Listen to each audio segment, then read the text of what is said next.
7월 1일부터 시행 예정이었던 재포장 금지법이 환경부의 미숙한 가이드라인 발표로 여론 반발만 자초하며 일단 내년 1월 1일로 시행이 미뤄졌다는 소식 앞서 전해드렸습니다.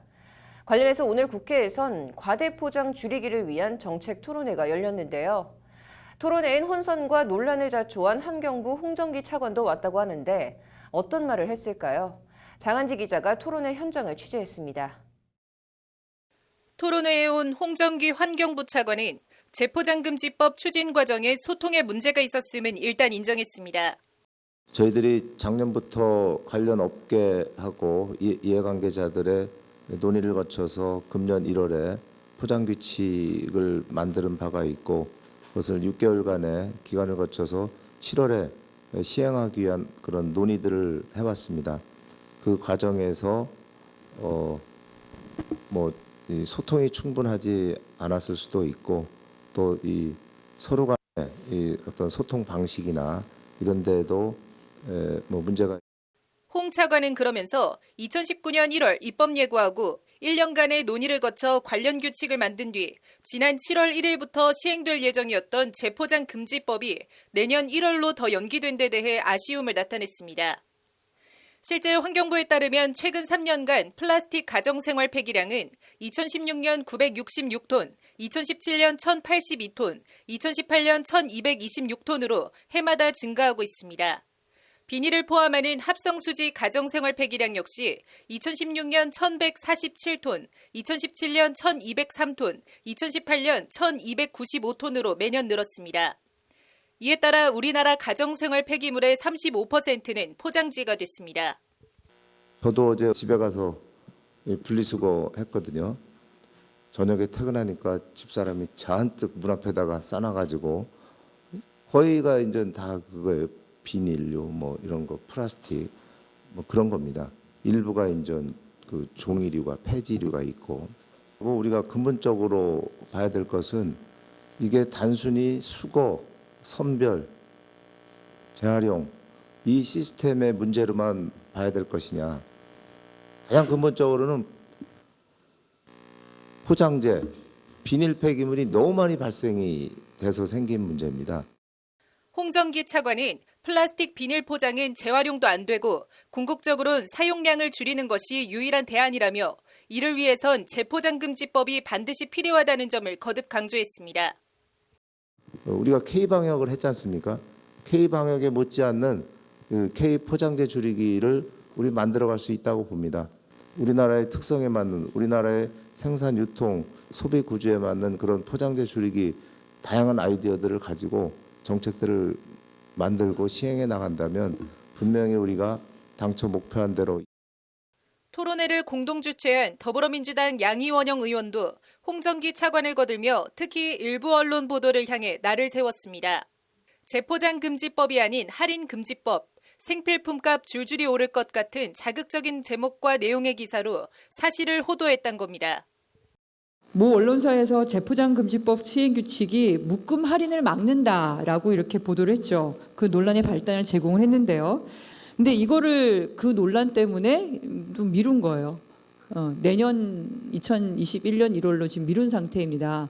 이게 최선의 선택이었는지는 좀 아쉬운 부분이 많습니다. 그 유예하는 동안에 그러니까 포장 폐기물은 계속 나올.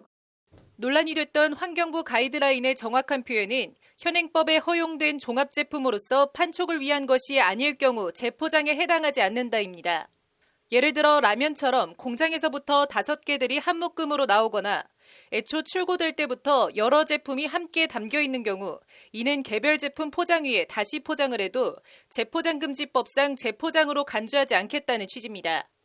이걸 마치 2개를 묶어 제값받고 팔면 재포장이 아니고 한 푼이라도 깎으면 재포장으로 간주하는 것처럼 할인방지법으로 호도했던 겁니다.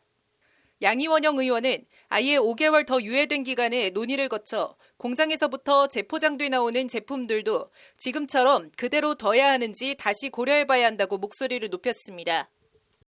오히려 저는 이 재포장금지법 원래 취지를 훼손하지 않는 것뿐만이 아니라 이번 기회에 그 2차 포장재 문제까지 좀 더 근본적으로 들여다봐야 된다.